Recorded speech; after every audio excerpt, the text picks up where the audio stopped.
all the bad guys are just standing there. Why aren't you grabbing the sword? Yeah, there's like 30 of It them was there, irritating.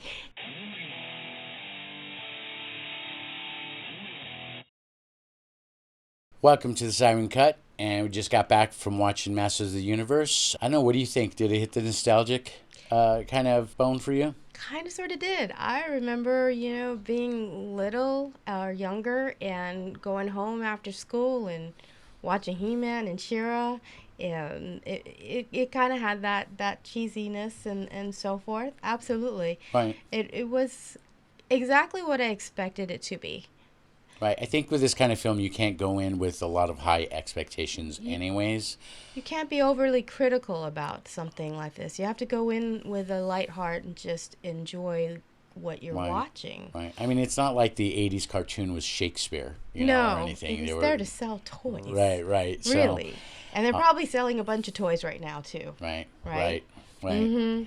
But yeah, it was a lot of fun. They did a good job of capturing the characters and not taking themselves too seriously, I think, is kind of really big. What I found interesting is that I didn't really process, I guess, when you're a kid, is when you see these names, He-Man and... Trapjaw, right, Trapjaw or... Beastman, What is it? Mechaneck? Mechaneck. Mechaneck. I'm Right. thinking, oh my goodness, it's like from a child's point of view. I love that. Yeah, I they loved, leaned into it.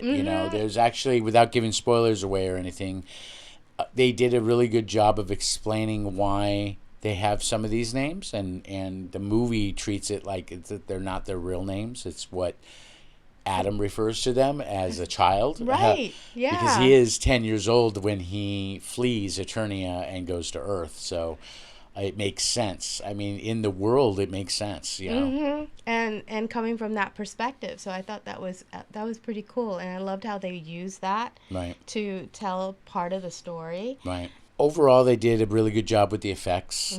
The fight scenes were actually pretty exciting.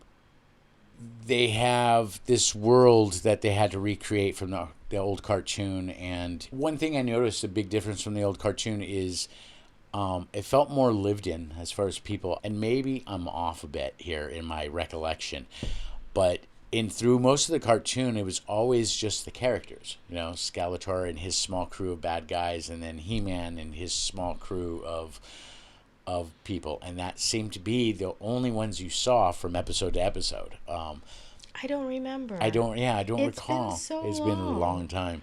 It's been so long. So actually seeing that this is a lived-in world and they have the kingdom and there's actually people around and other things going on, and even Skeletor having this massive army, helped kind of flesh out that world a bit more, I thought. An enjoyable film. I definitely can't wait for it to come to streaming. Absolutely. So what do you think didn't work?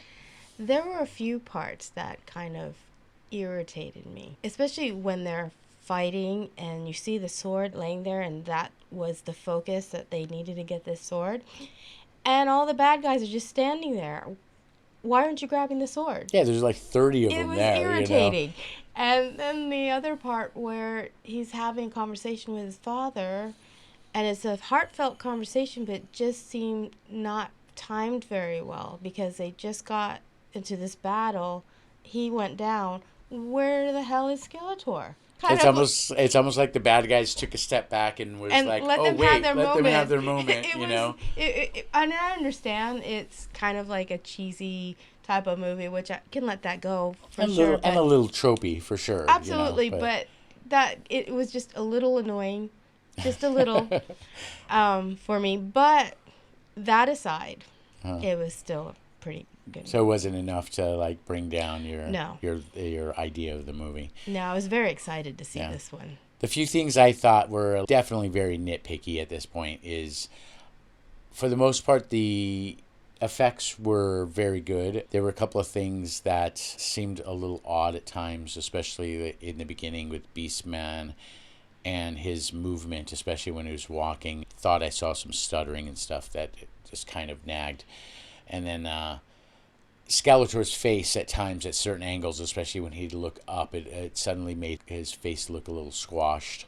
Again, super nitpicky. And then the other thing was some of the voices. Oh. kind of bothered me a bit. I don't recall the name they gave the battle robot. It kind of stood out that it didn't kind of fit the character of the world a little bit. I don't know what it is about it. It just kind of, it's almost one of those things. If you notice it, maybe that's not the best choice. And then was the voice they used for Cringer. I like Cringer. Well, the Cringer character was cool, and you thought you love cats, so anything with cats is cute. It was not. I don't know. It just didn't fit. It was a little too meek, and I understand. Cringer is cowardly compared to Battle Cat, but I just thought it could have been a little better. But again, really, I mean, we're really nitpicking here. Overall, I thought it was just an enjoyable film. So. As long as you go into it not expecting a lot, you won't be disappointed. If you're not overly critical, I think it's Right. I thought they did a much better job than the old 87 Masters of the Universe movie with Dolph Lundgren, who had a cameo, by the way. So, Oh, okay. yeah. I have not seen that one, but Right. maybe I'm not missing anything. No, not It's at all. not something we need to go back and watch it. No, Okay. I would say no. Unless you want to see how bad a movie can be. But it was I pretty bad. think I've seen enough Right. bad movies lately, so Right. I think I'll leave that on the shelf. Right. So, enjoyable movie if you want to see it. And tell us what you thought. If you agree with our assessment, disagree with our assessment. Maybe you loved it way more than we did. Maybe not. Maybe you hated it. Subscribe, like, let us know. Thanks for joining us. All right. Thanks a lot.